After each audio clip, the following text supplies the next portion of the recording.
Malam itu, angin terasa lebih dingin dari biasanya. Langit hitam pekat tanpa bintang seolah ikut berduka atas nasib warga Pasar Rejomulyo. Di tengah kegelapan, suara sepatu bot menghentak-hentak jalan aspal yang basah seusai hujan. Sosok tinggi besar dengan rambut gondrong sebahu, dada bidang penuh tato, dan mata menyala bagaikan bara, muncul dari balik tikungan. Dialah Tarman Gondrong, preman paling ditakuti di Jawa Timur, yang namanya menjadi momok di setiap pojok pasar, terminal, hingga pelabuhan. Tanpa banyak bicara, Tarman merobohkan gerobak milik Pak Raji, seorang pedagang sayur tua yang menolak membayar jatah keamanan bulan ini. "Kamu pikir aku main-main, Ji?" bentaknya sambil menendang sayuran yang berserakan. Pak Raji hanya bisa merangkak, memunguti tomat dan kol sambil menahan air mata. Tak ada satupun warga yang berani mendekat, bahkan satpam pasar pun pura-pura tidak melihat, pura-pura sibuk menyalakan rokok. Tarman tak hanya memalak, ia menghancurkan, menginjak harga diri orang-orang kecil, seakan dunia ini miliknya sendiri. Ia membangun jaringan dengan preman-preman lintas kota, bahkan beberapa pejabat kecil ikut diam seribu bahasa karena takut reputasinya dibongkar. Bagi Tarman, kekuasaan bukan sekadar uang, tapi rasa takut yang bisa ia tanam di dada setiap orang yang memandangnya. Anak-anak tak berani keluar rumah saat Tarman lewat. Para pedagang menyembunyikan uang di bawah bantal. Bahkan ibu-ibu selalu mengganti jalur belanja agar tak bertemu dengannya. Namun yang paling menyedihkan adalah rasa putus asa yang mulai menggerogoti hati warga. Mereka merasa tidak ada lagi yang bisa menolong, bahkan langit pun seakan diam atas penderitaan mereka. Di sudut lain, seorang santri muda bernama Malik sedang berlari tergesa-gesa menuju pondok pesantren Al-Falah, tempat Gus Ikdam tinggal. Wajahnya pucat, matanya penuh ketakutan. Ia baru saja melihat pamannya dipukul oleh anak buah Tarman karena menolak membayar iuran yang terus naik tiap minggu. Malik tahu hanya ada satu orang yang bisa diandalkan ketika semua orang sudah menyerah, Gus Ikdam. Pondok itu tenang seperti biasa, dipenuhi cahaya lampu temaram dan suara lembut ayat-ayat suci. Gus Ikdam sedang duduk di beranda, mengelus tasbih, ketika Malik tersungkur di hadapannya sambil menangis. "Gus, kami tak sanggup lagi." Tarman Gondrong sudah seperti iblis. Suara Malik bergetar, tubuhnya gemetar, tapi Gus Ikdam hanya menatapnya dengan mata teduh yang dalam. "Tenangkan hatimu, Lik," ujar Gus Ikdam pelan. "Yang berlaku zalim, akan menerima balasannya. Bukan dengan marah, tapi dengan cahaya." Ucapan itu membuat Malik terdiam, bingung namun perlahan hatinya tenang. Seolah kata-kata itu menyusup ke dalam batinnya yang sedang kacau, memadamkan api ketakutan yang hampir membakar harapannya. Dan malam itu, setelah Malik pulang, Gus Ikdam bangkit dari duduknya. Ia mengambil air wudhu dan melangkah masuk ke langgar kecil di belakang rumah. Dalam heningnya malam, ia memulai zikir panjang. Tak ada satupun yang tahu, bahwa malam itu Gus Ikdam tengah membuka tabir pertarungan besar yang akan datang. Bukan dengan senjata, bukan dengan kekerasan, tapi dengan kekuatan yang tidak bisa dilihat oleh mata manusia biasa. Pagi itu, suasana pondok masih diselimuti kabut tipis. Santri-santri tampak mulai beraktivitas seperti biasa, menyapu halaman, membersihkan kamar, membaca kitab. Namun suasana hatinya berbeda. Kabar tentang Tarman Gondrong yang memukul Pak Raji dan mengobrak-abrik pasar Rejomulyo telah menyebar hingga ke dapur pondok. Bisik-bisik ketakutan merayap di antara para santri, terutama karena beberapa keluarga mereka tinggal di sekitar wilayah kekuasaan Tarman.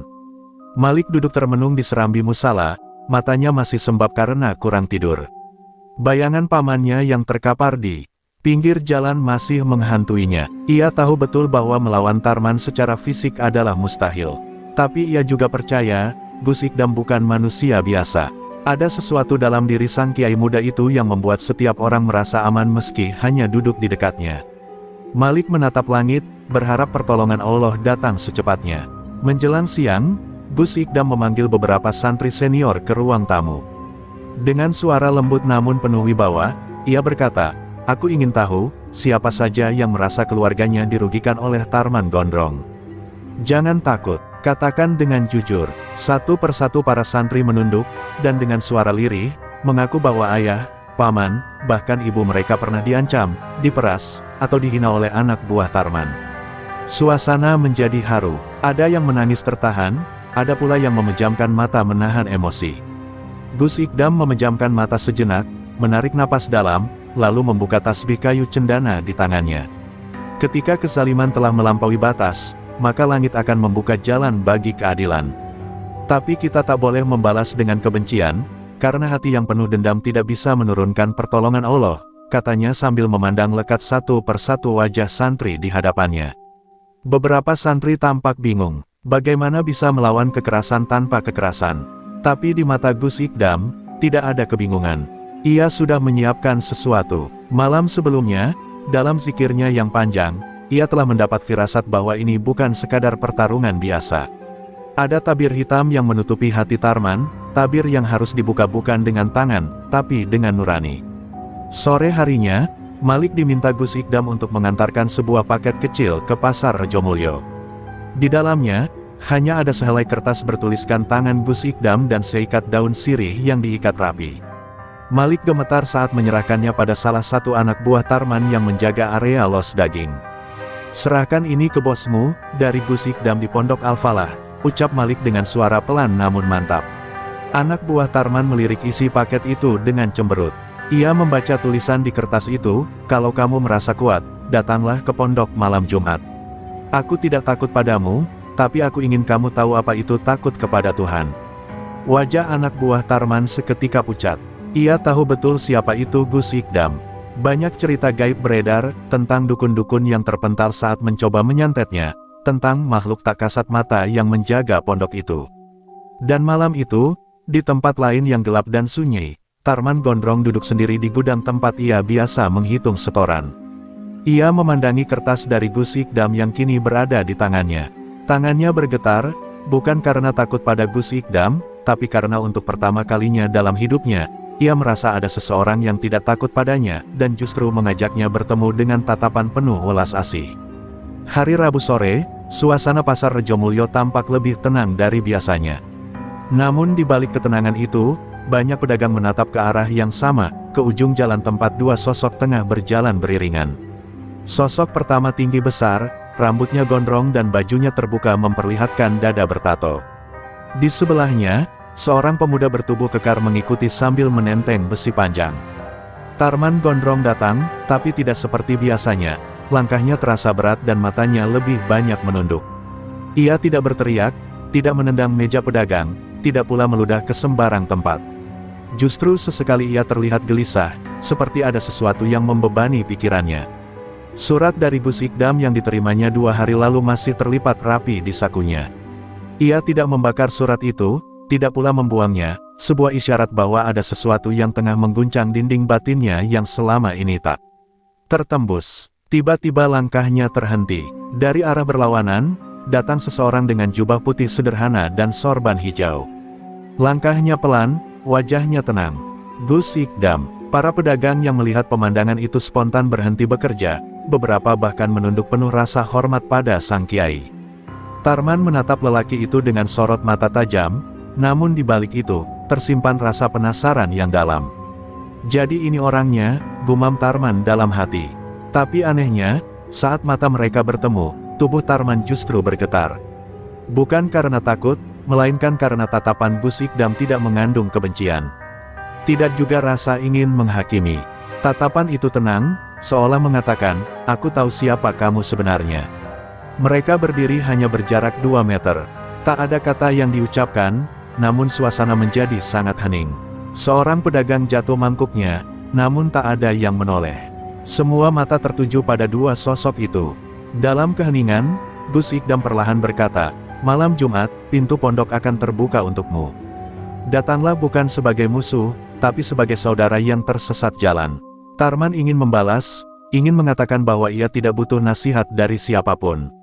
Tapi mulutnya terasa kaku, hanya tangannya yang mengepal erat, menahan emosi yang tak jelas bentuknya. Ia melirik ke sekeliling, semua orang memandangnya dengan cemas, takut, dan berharap. Sebuah perasaan asing menyelusup ke dadanya. Apakah mereka ingin ia berubah? Gus Ikdam berlalu begitu saja, tanpa menoleh lagi. Angin tiba-tiba berhembus pelan, seolah menenangkan hati yang bergolak. Tarman berdiri diam di tempat, keringat dingin mulai menetes di pelipisnya. Ia baru sadar bahwa sejak pertemuan itu, bayangan tentang Gus Ikdam tidak pernah hilang dari pikirannya. Dan untuk pertama kalinya, Tarman Gondrong mulai meragukan kekuatan yang selama ini ia banggakan. Sore itu, ketika matahari tenggelam perlahan, seorang preman sadis mulai menatap matahari dengan pandangan baru. Bukan lagi sebagai simbol hari berakhir, tapi sebagai isyarat bahwa mungkin ada awal yang lain sedang menantinya. Malam Jumat pun tiba, langit mendung menggantung di atas langgar pondok pesantren Al-Falah. Udara terasa berat, seolah alam pun menahan napas menantikan sesuatu yang besar akan terjadi. Di dalam langgar, para santri duduk melingkar, melantunkan selawat dan zikir yang menggema lembut ke seluruh penjuru desa. Lilin-lilin kecil menyala, menambah nuansa syahdu yang menggigilkan hati. Namun suasana itu mendadak tegang saat terdengar suara sepeda motor besar berhenti di depan gerbang. Semua mata menoleh. Malik yang duduk di dekat Gus Ikdam langsung berdiri. Dari balik gerbang, tampak Tarman Gondrong melangkah masuk. Rambutnya masih gondrong, namun ia memakai kemeja hitam rapi, celana panjang, dan tanpa diiringi anak buah. Wajahnya serius, mata tajamnya menyapu sekeliling. Santri-santri langsung memalingkan wajah, sebagian berbisik khawatir. Tapi Gus Ikdam tetap duduk tenang, senyumnya belum juga pudar. Tarman melangkah pelan menuju Serambi, lalu berhenti tepat di hadapan Gus Ikdam. Tidak ada kata sapaan, tidak ada ancaman, hanya sorot mata penuh beban. "Aku datang," ucap Tarman pendek, suaranya serak seperti menahan gejolak dalam dada. Gus Ikdam mengangguk pelan. "Aku tahu," jawabnya, lalu menunjuk selembar sajadah kosong di sampingnya. "Silakan duduk, kita mulai." Awalnya Tarman ragu, ia belum pernah masuk pondok, apalagi duduk bersila seperti santri. Tapi malam itu terasa berbeda. Ada sesuatu yang menekan jiwanya, seperti ada tangan lembut yang memaksanya tunduk. Perlahan, ia duduk. Para santri terdiam. Zikir dilanjutkan, namun suara mereka sedikit bergetar menyaksikan sosok preman paling ditakuti kini duduk di tengah-tengah mereka seperti anak kecil yang kehilangan arah. Gus Ikdam mulai berbicara. Suaranya tidak keras, tapi setiap katanya menghujam hati. Ia tidak menghakimi Tarman, tidak menyebut dosanya satu persatu. Ia hanya bercerita tentang hati manusia yang bisa gelap karena dunia, tentang iblis yang masuk dari celah amarah dan dendam, dan tentang cahaya yang tetap menyala meski tertutup debu. Perlahan, wajah Tarman berubah. Matanya memerah, rahangnya mengeras, dan tangannya mencengkeram lutut. "Aku tidak pernah takut padamu, Tarman," ucap Gus Ikdam sambil menatapnya dalam. "Tapi aku takut kau mati dalam keadaan belum mengenal Tuhanmu." Kata-kata itu menghantam keras. Tarman terdiam. Tangis yang selama ini terkunci dalam batinnya mulai retak. Ia menunduk dalam-dalam, mencoba menahan air mata, tapi gagal. Suara isaknya pecah dalam keheningan zikir. Para santri menahan napas. Tak percaya bahwa malam ini, mereka menyaksikan sendiri, Tarman Gondrong menangis. Sosok yang selama ini dikenal sebagai raja jalanan, kini menangis di atas sajadah, di hadapan seorang ulama muda yang tidak pernah mengangkat tangan, tapi mampu meruntuhkan dinding kesombongan dengan kelembutan. Suasana malam itu berubah. Langit yang semula mendung kini perlahan terbuka, bulan tampak menggantung malu-malu. Dan di malam itulah, untuk pertama kalinya dalam hidupnya, Tarman mengucap istighfar dengan hati yang sungguh-sungguh. Di tengah lantunan zikir, ia menyadari bahwa kekuasaan yang ia bangun selama ini hanya menanam rasa takut, bukan hormat. Ia telah salah jalan, dan malam ini adalah awal untuk kembali pulang. 3 hari berlalu sejak malam yang mengubah segalanya. Kabar tentang Tarman Gondrong yang menangis dan bersujud di pondok Al-Falah tersebar cepat ke seluruh penjuru Jawa Timur. Banyak yang tak percaya, ada yang menyangka itu tipu daya, ada pula yang mengejek, mengatakan Tarman sedang mencari perlindungan karena merasa terancam. Tapi sebagian lain justru terdiam, karena di lubuk hati terdalam, mereka tahu, hanya keajaiban yang bisa membuat singa jalanan itu bertekuk lutut. Di pondok, Tarman kini datang hampir setiap malam. Ia duduk di barisan belakang, diam, mendengarkan, dan kadang ikut melantunkan zikir dengan suara lirih.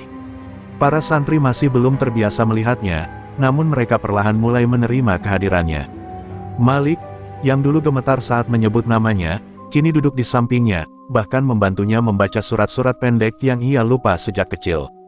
Ada nuansa haru yang menggantung di setiap pertemuan mereka. Suatu malam, Gus Ikdam memanggil Tarman ke ruang tamu pribadi.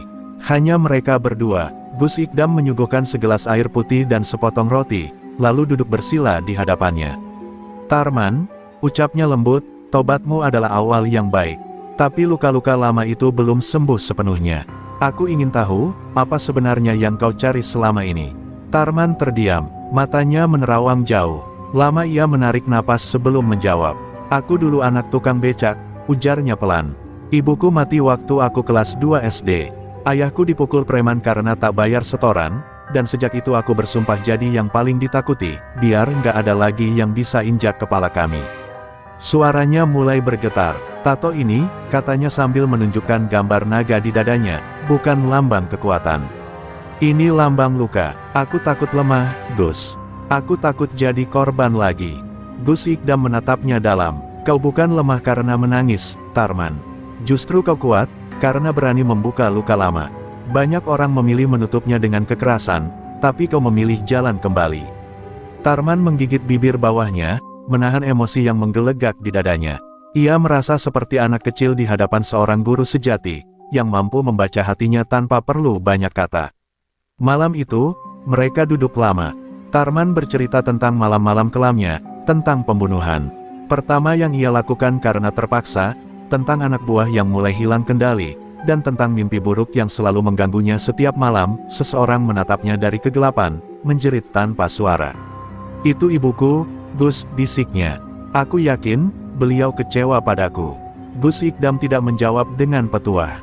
Ia hanya menunduk, membaca doa dalam hati, lalu memegang bahu Tarman dan membisikkan sesuatu.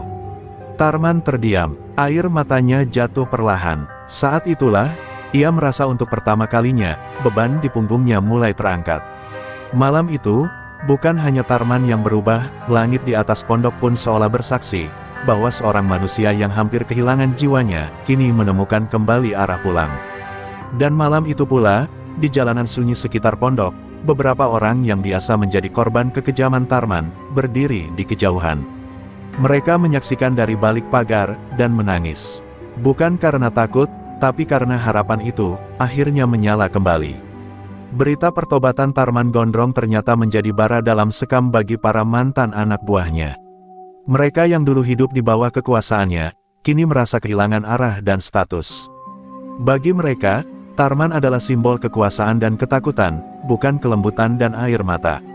Di sebuah warung remang-remang di pinggiran Surabaya, Gendon, tangan kanan Tarman yang dikenal paling sadis, membanting gelas kopi hingga pecah. Ini bukan Tarman yang gue kenal. Dia pasti kena sihir kiai itu. Rapat darurat digelar malam itu juga. Gendon bersama beberapa preman tua yang dulu tunduk pada Tarman mulai menyusun rencana. Mereka tak bisa membiarkan perubahan ini terus berlangsung. Kalau dia tobat, berarti kita semua dianggap sampah. Teriak Gendon dengan mata melotot. Besok kita serbu pondok itu.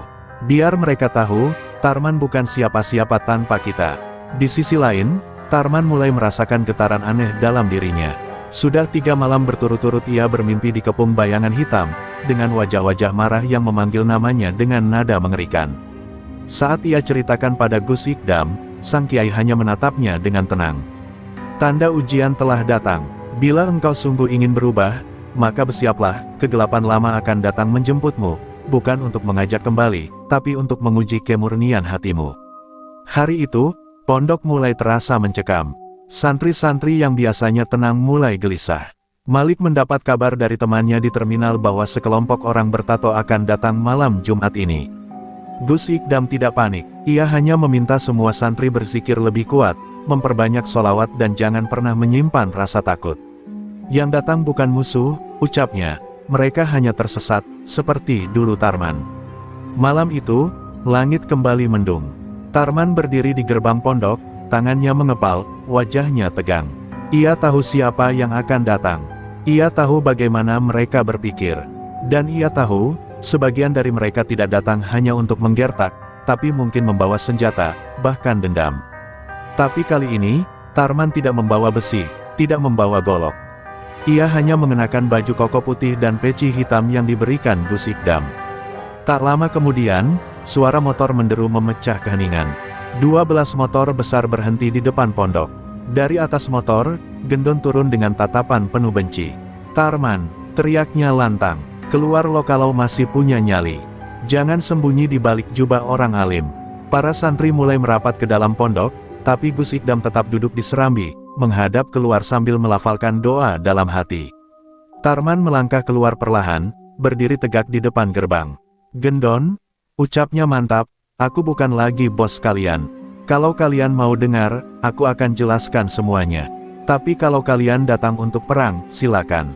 Tapi kali ini aku tidak akan balas." Dengan kekerasan, kata-kata itu menusuk hati Gendon, tapi juga membakar amarahnya. Ia maju beberapa langkah, menghunus pisau kecil dari pinggangnya. "Kalau bukan lo yang matiin kita, maka kita yang matiin lo." Dan di tengah malam yang menegang itu, detik-detik pertarungan batin dan keyakinan pun dimulai. Bukan lagi pertarungan otot, tapi pertarungan jiwa, antara masa lalu dan masa depan yang belum pasti. Angin malam menggigit kulit, membawa hawa mencekam di depan gerbang Pondok Al-Falah.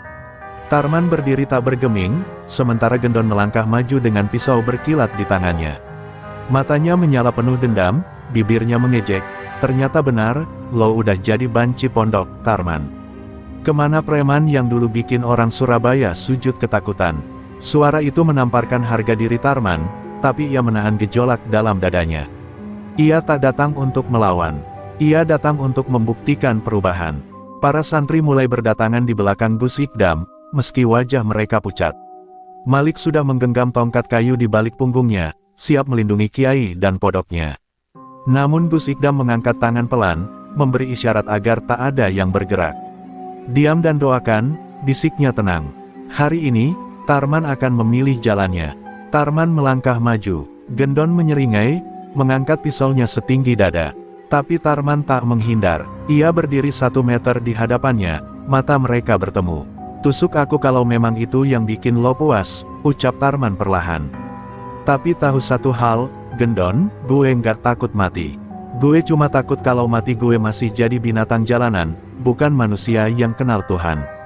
Kata-kata itu membuat tangan Gendon gemetar sejenak. "Jangan sok suci, Taman!" teriak Gendon, dan pisau itu meluncur. Tapi sebelum pisaunya menyentuh dada, tangan Tarman menangkapnya dengan gerakan cepat. Bukan untuk menyerang balik, tapi hanya menggenggamnya kuat-kuat. "Gue pernah ajarin lo gimana cara bunuh orang, sekarang gue ajarin lo gimana cara nahan tangan lo sendiri." Mata Tarman mulai berkaca-kaca. "Lo bukan monster, Gendon. Kita cuma anak-anak yang gak pernah diajarin cara sayang sama diri sendiri." Tangan Gendon mulai lemas. Pisau itu jatuh ke tanah. Napasnya memburu, wajahnya merah padam menahan ledakan emosi dan rasa bersalah. "Kenapa, men? Kenapa lo ninggalin kita?" teriaknya, nyaris menangis. "Kita ini siapa kalau bukan anak buah lo? Dunia cuma kenal kita karena lo." Tarman memeluknya tiba-tiba. Gendon sempat mendorong, tapi lalu ambruk dalam pelukan itu, menangis seperti anak kecil yang kehilangan tempat pulang. Santri-santri menatap pemandangan itu dengan haru. Malik menunduk, air matanya mengalir pelan. Gus Ikdam tersenyum tipis, lalu menutup matanya sebentar, membaca doa syukur dalam diam. Malam yang semula disangka akan berdarah, justru menjadi malam yang meneteskan air mata pertobatan. Satu persatu, anak buah Tarman yang datang dengan niat balas dendam mulai menjatuhkan senjata mereka. Tak ada satupun darah tertumpah malam itu. Hanya luka lama yang dibuka kembali, dan disembuhkan dengan ketulusan. Pondok Al-Falah malam itu menjadi saksi, bahwa bahkan serigala buas pun bisa berubah, jika hatinya disentuh cahaya yang tulus. Dan di langit, awan mendadak terbelah. Bulan muncul penuh, terang, seolah mengamini bahwa malam itu bukan malam kehancuran, tapi malam kebangkitan. Pagi itu, suasana Pondok Al-Falah terasa berbeda. Udara lebih segar, langit lebih cerah, dan senyum mulai tumbuh di wajah para santri. Tarman dan Gendon duduk bersila di halaman belakang, membersihkan halaman sambil sesekali saling melempar canda. Siapapun yang menyaksikan momen itu pasti sulit percaya bahwa 2 hari lalu, mereka nyaris saling bunuh. Tapi luka yang dulu menjadi jurang, kini mulai dijahit dengan taubat dan keberanian mengakui kesalahan. Gus Ikdam mengajak Tarman ikut dalam program rutin pondok, membagikan sembako ke kampung kumuh sekitar terminal. Awalnya Tarman ragu. "Gus, orang-orang di sana kenal saya sebagai penghisap darah mereka. Mereka pasti jijik lihat saya datang bawa beras." Gus Ikdam hanya menepuk bahunya. "Justru karena itu kau harus datang. Bukan membawa beras, tapi membawa maaf." Dan benar saja, Saat Tarman berjalan menyusuri gang-gang sempit, banyak pintu yang tertutup rapat. Bisikan-bisikan terdengar lirih, ada yang menyumpahinya, ada yang menangis karena teringat masa kelam. Tapi Tarman tak gentar, ia mengetuk satu demi satu pintu, membungkuk dalam-dalam, menyerahkan bingkisan, dan meminta maaf dengan tulus. Seorang ibu tua bahkan pingsan saat melihatnya tersungkur dan mencium tangan keriputnya sambil menangis. Saya dulu yang menyuruh anak saya nyetor uang ke preman. Tapi tak semua orang membuka hati. Di ujung kampung, seorang pemuda bertato menghampiri Tarman dengan wajah beringas. Dulu lo yang bikin bokap gue mati, sekarang lo bawa-bawa sembako segala. Mau beli surga? Hah. Ia meludahi wajah Tarman, tepat di depan banyak warga. Semua menahan napas, tapi Tarman hanya mengusap wajahnya dengan tenang dan berkata, lo bener. Gue nggak bisa gantiin nyawa bokap lo. Tapi kalau hidup gue bisa jadi penebus dosa itu, gue rela. Pemuda itu tertegun. Mata semua orang kini menatap bukan lagi pada seorang mantan preman, tapi seorang lelaki yang benar-benar menyesal. Pelan-pelan, warga mulai membuka hati. Beberapa anak kecil mendekat, menarik ujung sarung Tarman dan mengajaknya bermain. Di antara tawa kecil mereka, Tarman menyadari, inilah kelegaan yang tak pernah ia rasakan meski puluhan tahun memegang kekuasaan jalanan. Namun di kejauhan, bahaya baru mulai mengintai. Di pelabuhan Probolinggo, seorang preman tua bernama Kisarwan, dulunya rival berat Tarman, mendengar kabar perubahan ini. Ia marah besar, Tarman, tobat, jangan-jangan ini akal-akalan buat rebut wilayah. Dengan dendam lama yang belum selesai, Kisarwan memerintahkan anak buahnya untuk menyelidiki pondok Al-Falah dan mengawasi gerak-gerik Tarman. Sementara itu, Tarman belum tahu bahwa jalan barunya tak hanya menuntut keberanian melawan masa lalu, tapi juga menghadapi mereka yang belum rela dirinya berubah. Dunia lama tak pernah benar-benar pergi, ia hanya diam, menunggu saat untuk menguji kembali niat dan ketulusan hati. Langit mulai memerah saat senja menggantung di atas pondok Al-Falah. Di kejauhan, burung-burung kembali ke sarangnya, tapi ketenangan itu terasa semu bagi Tarman. Ia duduk termenung di serambi belakang, memandangi langit yang berangsur gelap. Ada firasat tak enak di dadanya.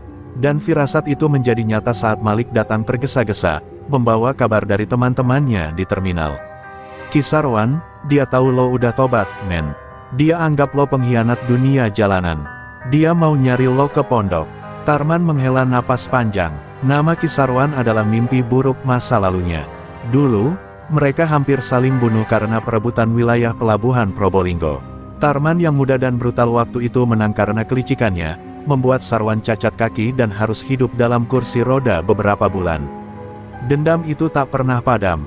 Dan kini, saat ia mencoba memperbaiki hidup, masa lalu kembali menuntut bayaran.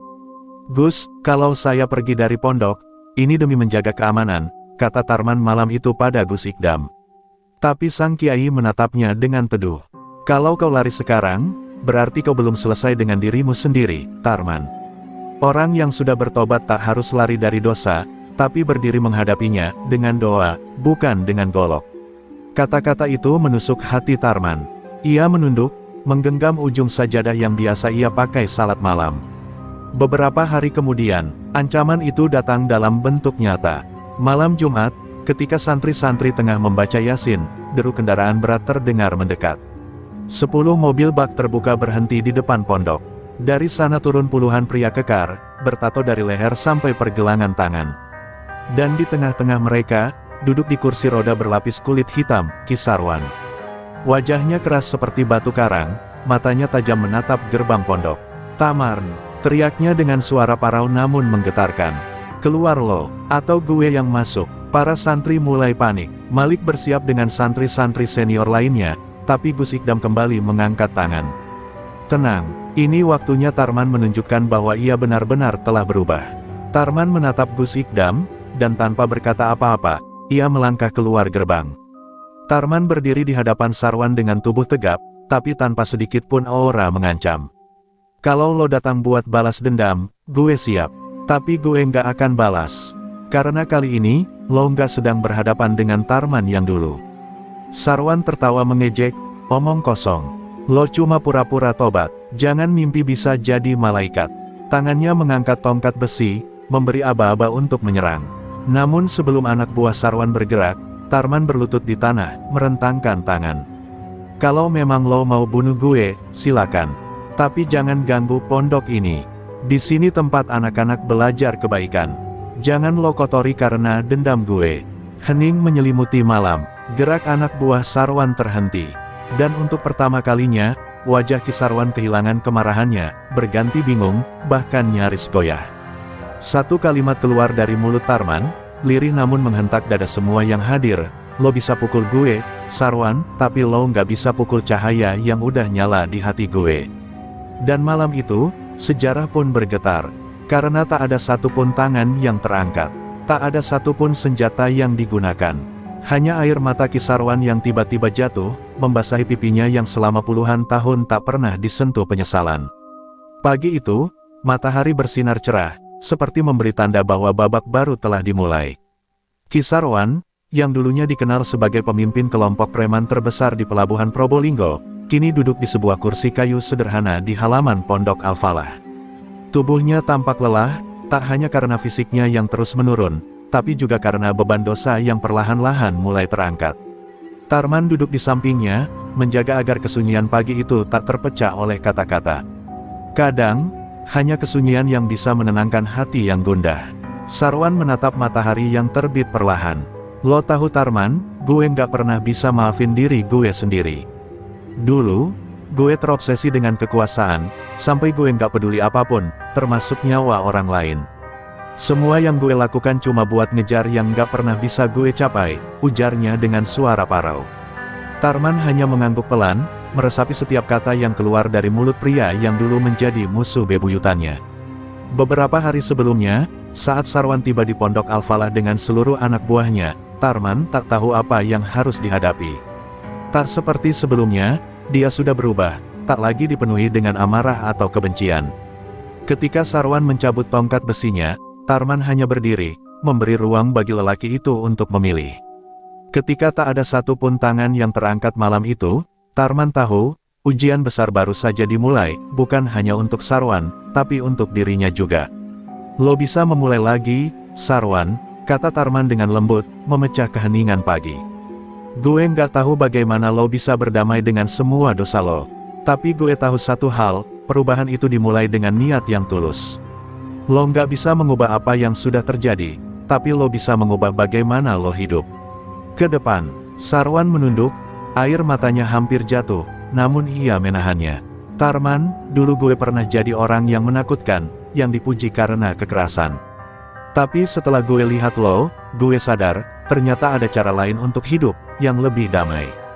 Semua ini, karena lo. Ia menatap Tarman dengan mata penuh penyesalan. Gue nggak tahu apa gue bisa diterima, tapi gue ingin mencoba.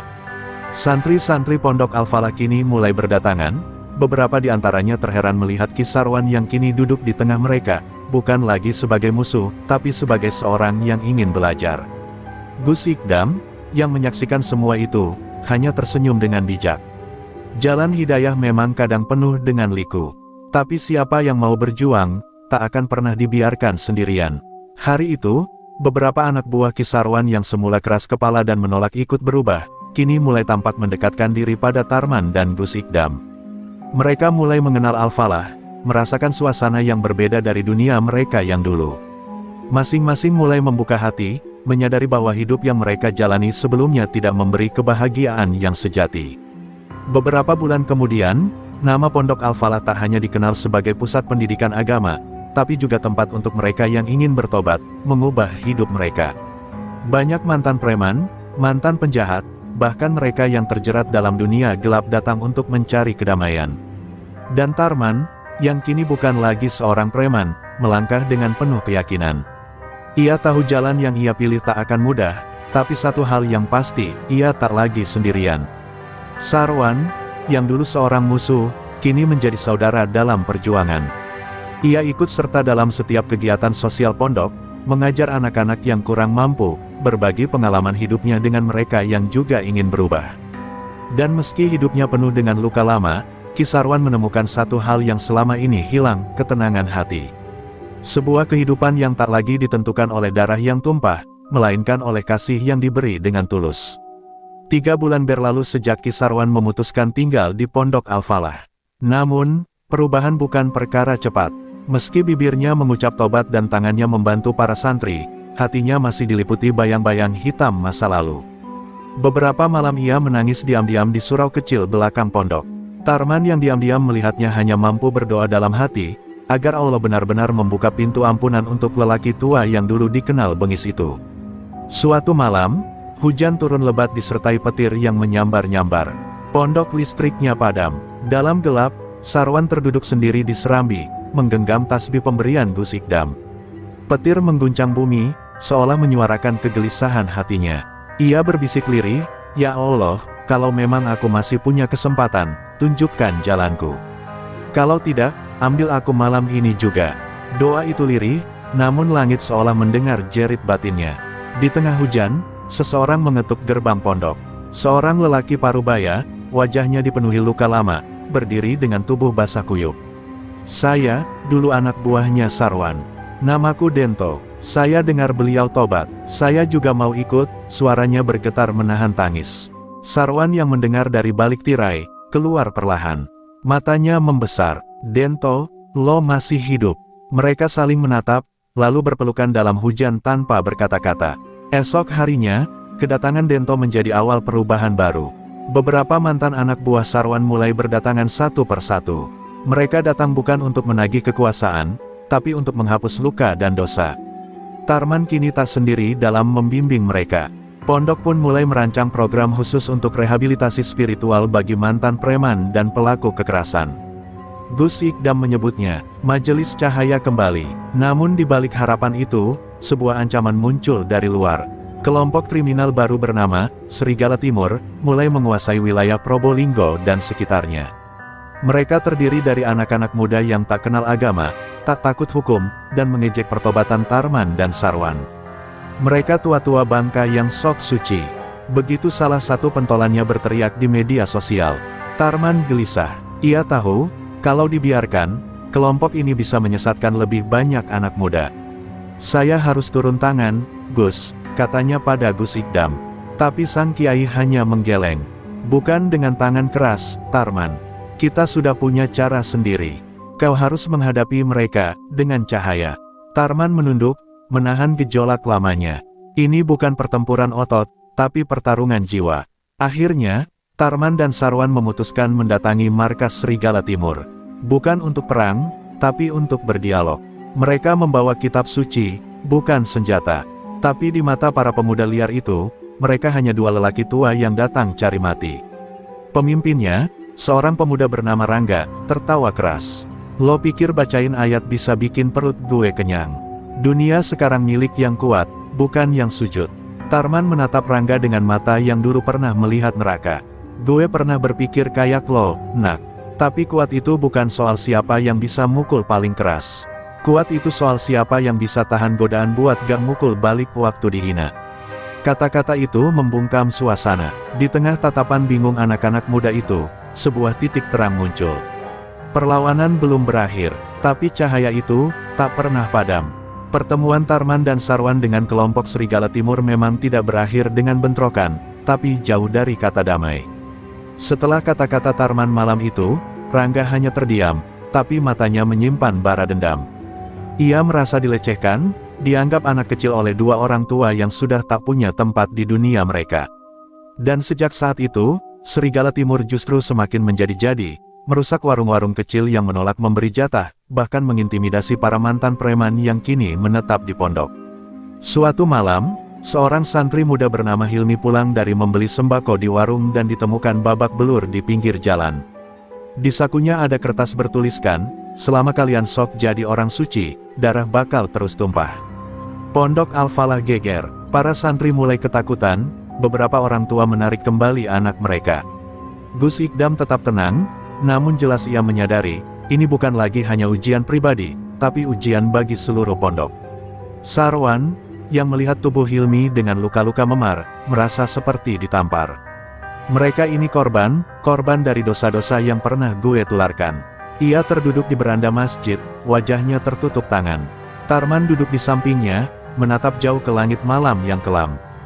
"Tapi sekarang lo juga pembawa obatnya, Wan. Kalau lo lari, luka itu makin parah. Diam. Lalu Sarwan mengangguk. Kalau begitu, mari kita obati, meskipun mereka masih menolak disembuhkan. Mereka mulai turun ke jalan. Bukan untuk menyerang, tapi untuk mendekati. Malam demi malam, Tarman dan Sarwan menyusuri lorong-lorong gelap tempat anak-anak muda berkumpul. Mereka datang membawa makanan, berdialog, bahkan mengajak salat subuh. Beberapa tertawa, beberapa mencibir, tapi beberapa mulai diam dan berpikir. Rangga sendiri mulai terganggu, pengaruhnya sedikit demi sedikit digerogoti bukan dengan senjata, tapi dengan kasih dan keikhlasan. Namun, titik balik terjadi ketika adik Rangga, seorang remaja bernama Bagas, diam-diam datang ke pondok Al-Falah. Dengan pakaian lusuh dan suara bergetar, ia berkata kepada Gus Ikdam, "Saya lelah. Kak Rangga nggak pernah pulang, hidup kami hancur sejak dia masuk dunia itu." Tangisnya pecah, dan semua yang menyaksikan tahu bahwa Serigala Timur pun ternyata punya luka yang belum disembuhkan. Gus Ikdam memeluk Bagas erat, seolah memeluk seluruh beban generasi yang hilang arah. Berita tentang Bagas sampai ke telinga Rangga. Ia murka. Malam itu, ia sendiri datang ke gerbang pondok, menantang. "Keluar lo semua, jangan sok jadi pahlawan," teriaknya sambil membawa linggis. Tapi kali ini, bukan Tarman yang keluar, melainkan Bagas sendiri. "Kak, cukup, mereka bukan musuh, kita sendiri yang musnahin diri kita perlahan." Suasana hening, hanya hujan gerimis yang jatuh membasahi bumi. Rangga mematung, linggisnya terjatuh. Ia melihat ke arah adiknya, melihat dirinya dulu yang polos, tapi kini terbalut kebencian. Di belakang Bagas, tampak Gus Ikdam, Tarman, dan Sarwan berdiri, bukan dengan amarah, tapi dengan tatapan yang penuh harapan. Dan untuk pertama kalinya, Rangga menangis. Bukan karena kalah, tapi karena sadar, bahwa selama ini, ia hanya menyalurkan luka yang tak pernah sembuh. Di malam itulah, pondok Al-Falah menyaksikan sebuah keajaiban. Seorang pemuda yang dianggap tak punya harapan, sujud di pelataran masjid sambil berucap lirik, "Kalau masih ada ampunan, saya ingin kembali." Dan semua yang menyaksikan tahu, bahwa gelap tak akan pernah menang atas cahaya, selama masih ada yang mau menyalakannya. Pagi itu, pondok Al-Falah terasa berbeda. Matahari seperti lebih lembut menyinari halaman pondok, seolah merestui awal baru yang sedang tumbuh. Rangga duduk bersila di serambi masjid, wajahnya masih menyisakan bekas tangis semalam. Di hadapannya, Gus Ikdam membacakan surat Al-Fat, tentang kemenangan yang sejati, kemenangan atas hawa nafsu. Para santri berdiri berjajar, sebagian masih terkejut melihat mantan pemimpin Serigala Timur kini duduk sebagai murid yang patuh. Namun perubahan tak semudah membalik telapak tangan. Beberapa warga sekitar mulai meragukan niat pondok. "Apa nggak bahaya membiarkan mantan preman berkeliaran di sekitar sini?" ujar salah satu warga dalam pertemuan RT. Gosip pun mulai menyebar, bahwa pondok ini jadi tempat berkumpulnya sampah masyarakat. Bahkan ada yang berani menyarankan agar pondok ditutup. Ujian baru kembali datang, bukan dari luar, tapi dari ketakutan masyarakat sendiri. Gus Ikdam memanggil Tarman dan Sarwan. "Inilah saatnya kita membuktikan, bahwa mereka bukan beban, tapi potensi." Maka dimulailah sebuah inisiatif besar, program Kembali Berdaya.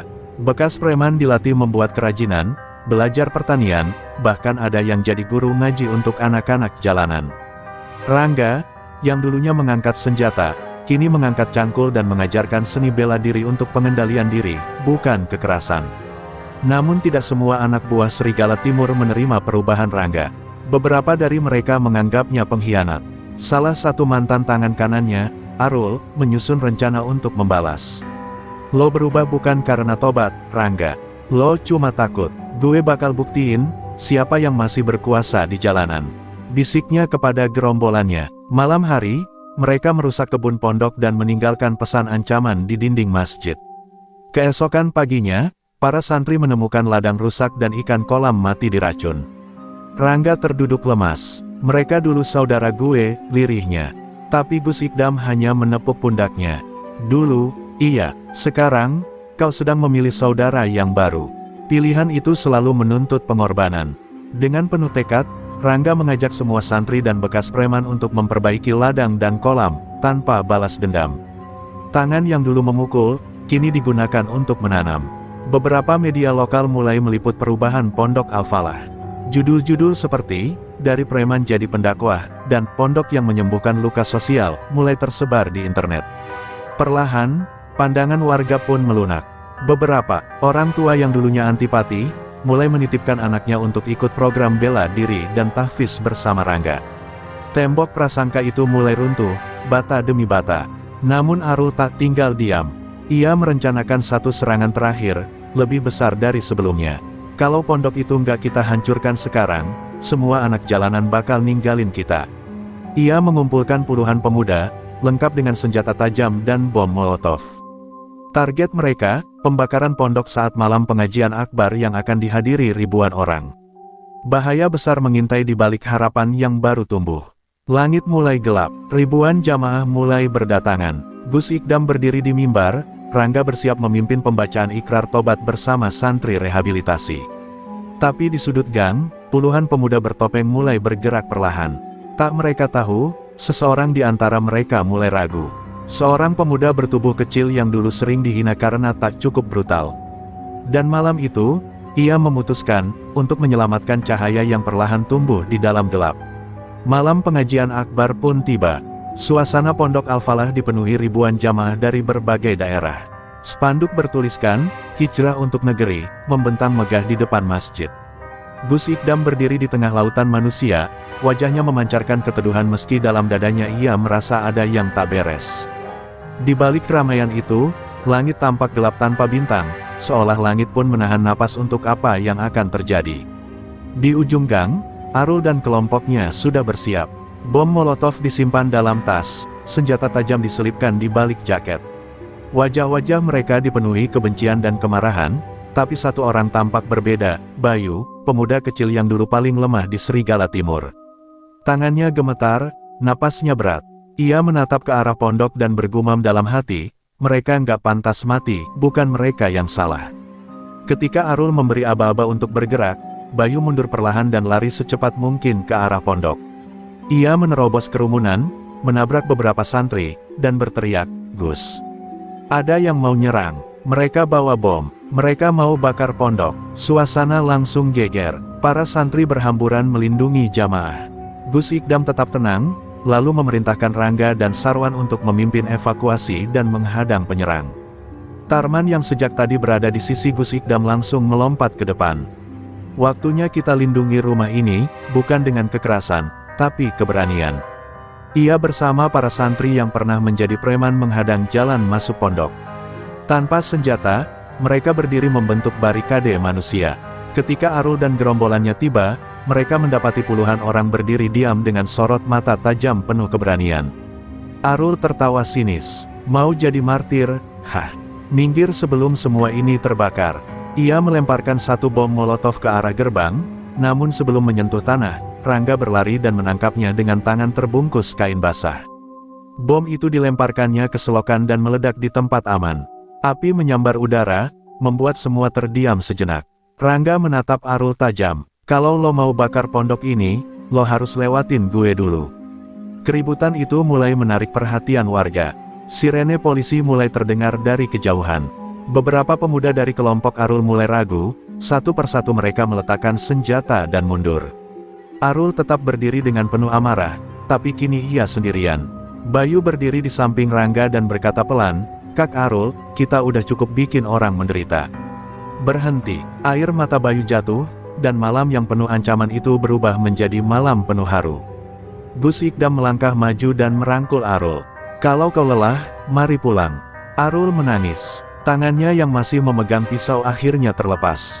Ia bersimpuh di depan Gus Ikdam, dikelilingi para mantan preman yang kini memilih jalan tobat. Tangis dan takbir menggema di udara. Pondok Al-Falah selamat. Tapi lebih dari itu, malam itu menjadi saksi bahwa api dendam bisa dipadamkan bukan dengan air, tapi dengan cahaya kasih dan keberanian. Dan sejak malam itu, Pondok Al-Falah dikenal bukan hanya sebagai tempat mengaji, tapi juga sebagai tempat menyembuhkan jiwa-jiwa yang hilang.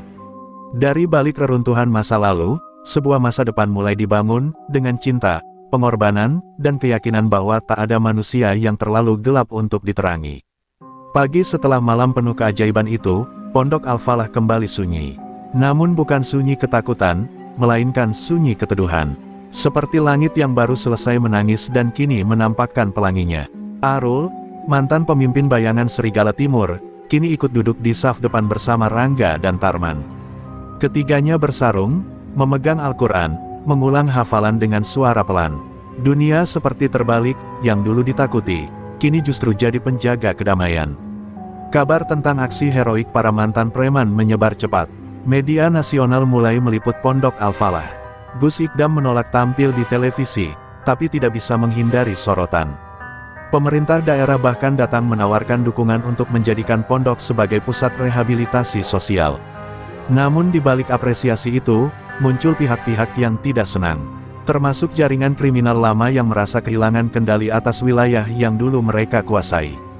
Salah satunya adalah pria bernama Pak Dewi Joyo, mantan backing dari jaringan kriminal besar di Jawa Timur. Ia menganggap perubahan para mantan preman sebagai ancaman terhadap mata rantai bisnis ilegalnya. Dalam pertemuan rahasia, ia menyampaikan perintah, kalau pondok itu nggak bisa kita beli, kita runtuhkan dari dalam. Maka dikirimlah orang dalam, seorang santri gadungan, yang diam-diam mulai menyusup dan mengumpulkan data, mencari celah kelemahan dari dalam Pondok Al-Falah. Sementara itu, Gus Ikdam tetap fokus membimbing. Ia tahu ketenangan ini tak akan lama, tapi ia percaya, pondasi yang dibangun dari niat tulus akan kuat menahan goncangan. Ia mengajak para tokoh masyarakat untuk turut serta dalam program pembinaan mantan pelaku kekerasan. Bahkan, sebuah forum rekonsiliasi dibuat, mempertemukan warga yang pernah menjadi korban dengan para pelaku yang kini bertaubat. Dalam salah satu sesi rekonsiliasi, seorang ibu yang anaknya pernah jadi korban pemalakan Rangga, akhirnya memeluk Rangga dengan air mata berlinang. "Nak, dulu kamu bikin aku benci hidup, tapi sekarang, kamu ngasih aku harapan." Tangis Rangga pecah. Ia bersimpuh di kaki sang ibu, dan suasana menjadi sakral. Perubahan yang dulu dianggap mustahil kini perlahan menjadi nyata. Namun dari kejauhan, si santri palsu terus mencatat. Ia mulai menyebarkan fitnah halus, menyebar isu bahwa pondok menerima dana dari jaringan gelap, memalsukan dokumen bantuan, bahkan menuduh bahwa Gus Ikdam menggunakan ilmu hipnotis untuk membutakan para mantan preman. Fitnah itu mulai menyebar di media sosial, membuat masyarakat kembali ragu. Beberapa tokoh mulai menarik dukungan. "Jangan-jangan ini semua cuma sandiwara," begitu salah satu komentar yang viral. Gus Ikdam tak membalas satu pun tuduhan. Ia hanya mengajak para santri dan mantan preman untuk tetap bekerja, tetap berbuat baik. Fitnah adalah bagian dari perjalanan. Kita tak bisa hentikan mulut orang, tapi kita bisa perbaiki isi hati kita, ucapnya dalam pengajian. Namun di balik ketegaran itu, ada satu pertanyaan yang menggantung di pikirannya, siapa yang tega merusak perjuangan ini dari dalam? Dan saat malam tiba, si santri palsu mengirimkan pesan suara kepada Pak Dewi Joyo. "Semua siap, pondok ini tinggal menunggu waktu untuk meledak dari dalam." Sementara itu, Gus Ikdam bermunajat di sudut masjid, dengan air mata jatuh di sajadahnya. Ia tahu, badai baru sedang menuju.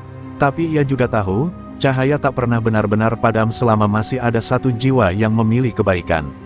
Pagi itu, langit tampak biasa saja, tapi hati para santri mulai resah. Kabar burung tentang dugaan penyalahgunaan dana di Pondok Al-Falah kian santer terdengar.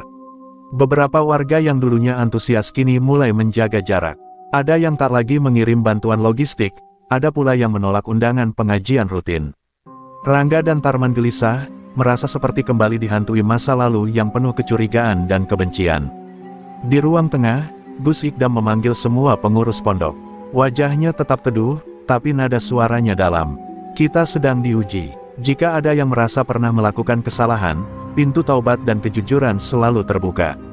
Semua menunduk, tak ada yang menjawab. Namun di pojok ruangan, santri baru bernama Faris, yang sejatinya adalah utusan Pak Dewi Joyo, tersenyum tipis, sembari mencatat isi pertemuan dengan alat perekam kecil di balik bajunya. Hari berikutnya, berita heboh meledak di media daring, Pondok Al-Falah diduga terima dana gelap, mantan preman gunakan ilmu hitam untuk kumpulkan massa. Foto-foto lama Rangga dan Tarman saat masih menjadi preman turut disebar, memojokkan mereka seolah tak pernah benar-benar berubah. Tak butuh waktu lama, petugas dari aparat datang untuk melakukan investigasi. Suasana pondok berubah mencekam. Faris menyelinap ke gudang dan dengan sengaja menaruh amplop berisi uang serta dokumen palsu di antara rak kitab kuning. Ia tahu, jika benda itu ditemukan, reputasi pondok akan hancur dalam semalam. Tapi apa yang tak ia duga, Bayu, pemuda-muda mantan anak buah Serigala Timur, diam-diam melihat semua aksinya. Dengan hati berdebar, Bayu melaporkan kejadian itu langsung pada Tarman, yang kini telah menjadi sosok pelindung pondok. Malam itu, saat semua orang tengah khusyuk berzikir, Tarman, Rangga, dan Bayu diam-diam menangkap Faris di kamar asramanya. Mereka menemukan alat perekam, catatan pengintaian, dan bukti komunikasi dengan Pak Dewi Joyo. Faris tak melawan, malah tertawa kecil. Terlambat, semua sudah hancur. Nama kalian kotor lagi. Siapa yang percaya pada preman tobat? Dunia nggak segampang itu, Mas Tarman. Namun yang terjadi justru sebaliknya. Esok harinya, Gus Ikdam memanggil semua santri, warga, dan wartawan ke lapangan pondok. Di depan ratusan pasang mata, Faris dihadirkan dan semua bukti pengkhianatannya dibuka secara terang. Tapi alih-alih menyerahkannya ke polisi, Gus Ikdam memegang bahu Faris dan berkata, "Kau juga korban dari dunia yang tak pernah mengajarkan kasih. Jika kau ingin berubah, kau tahu kemana harus kembali." Tindakan Gus Ikdam menghebohkan semua. Banyak yang menilai terlalu lunak. Tapi justru dari momen itu, simpati masyarakat kembali bangkit. Para wartawan menulis, dari dendam menjadi doa, cara Pondok Al-Falah hadapi pengkhianatan. Warga kembali berdatangan, kali ini dengan air mata haru dan dukungan yang lebih tulus. Apa yang direncanakan untuk menghancurkan pondok justru menjadi alasan untuk menguatkannya. Dan malam harinya, Faris terduduk sendiri di musola kecil pondok. Suaranya pelan, nyaris seperti bisikan, "Ya Allah, jika Engkau ampuni Tarman, jika Engkau ampuni Rangga, mungkinkah aku juga bisa?" Di luar, angin malam berhembus lembut. Di balik segala pengkhianatan, cinta dan pengampunan kembali membuktikan bahwa mereka selalu lebih kuat dari kebencian.